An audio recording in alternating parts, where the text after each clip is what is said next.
everyone, welcome to Life Journal Jumpstart. My name is Garrett Mizunaka, and I'm here to guide you a little bit through the history and context behind your daily devotional reading. Today is September 22nd, and we have Daniel 9 and 10 and Psalm 123 plus Luke 5. So remember that the big story of Daniel is that his hope and motivation despite exile in Babylon, and that his visions provide hope not just for the Israelites to go back home, but that God would rule all the nations. And so in Daniel 9 to 10, Daniel is worried because of the visions of yesterday's reading. And so he prays and asks God to fulfill his promise of bringing them back home.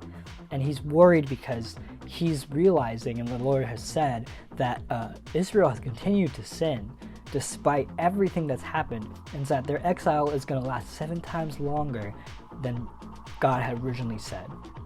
And in Daniel 10, God has another vision of the kingdoms that were to exalt themselves to God's level. They're so prideful in their heart, and that the king of the north, reference if you know what I'm talking about, but the king of the north is going to do the same. He's going to exalt himself to a point where he thinks he doesn't need God, and he is God, and then he's going to come to a sudden ruin. And you might say, like, what does this mean for me? And so I would say that for me, it gives me hope that when I look at the world and I see so many things that are not God's will, and I sometimes think, like, God, what are you doing? In this vision, it gives me hope that God will bring those who go against him to ruin.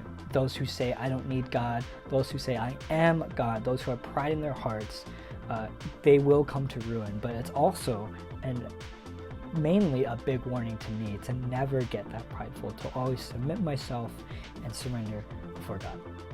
And in Psalm 123, we have another psalm of ascents, and it kind of goes with the last, with Daniel in a way, because it's a song of surrender. It's a song that would be sung as you walk to the temple back in the day, or you walk to Zion, or you walk to Jerusalem. As you're making your pilgrimage, you would sing a psalm like this one. And I pray that would really stir our hearts to surrender before God. And Luke 5, the story of Jesus, continues with Luke, who's writing it.